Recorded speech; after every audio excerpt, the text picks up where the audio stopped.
مسند احمد کی روایت دے رسول اللہ صلی اللہ علیہ وسلم فرمائی چې کله یو سړی ځان له ګناه کوي کمرم بند کا لیټونم بند کا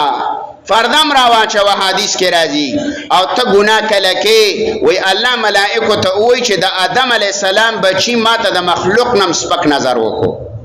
چې د مخلوق نه ځان پټي وګوره مان حیا نه کوي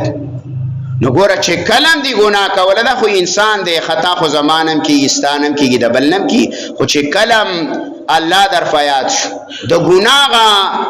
هغه سزا در پیدا شو فورا توبه الله توبه چې رب خو نو ما پېښوي زمانہ خدا سزا ویر وا لکه دا سکیږي انسان په جهالت کې څه کار نه کړي مونږ زمنګ نه پاتې شوی روزه به منګه خوړلې د مسلمان کې دې شی به احترامي منګه کړي د قران د تلاوت او د قران د درس او د تدریس منګه له حاصل نه کړي د گاونډي حق نه ادا کړي خو نه په هبو نو چې وس پوهراله رب ته مو پیژاندلې د پیغمبر سنت مې نو کم اس کم چې من خدا ګناه پریدو کنه هر یو سړی د ځان کې فکر وکي بل ته ګورای ما وای په اخر دور کې د الله په نيز باندې نیک عمل سړی هغه چې د دې سړی نظر په خپل ځان دی بد سړی ناکار هغه د الله پیغمبر وای چې د نظر په بل دی ځان تیر کړي او الله دې ماف کی ګورو زمنګ دغه مساله ده منګه و یاره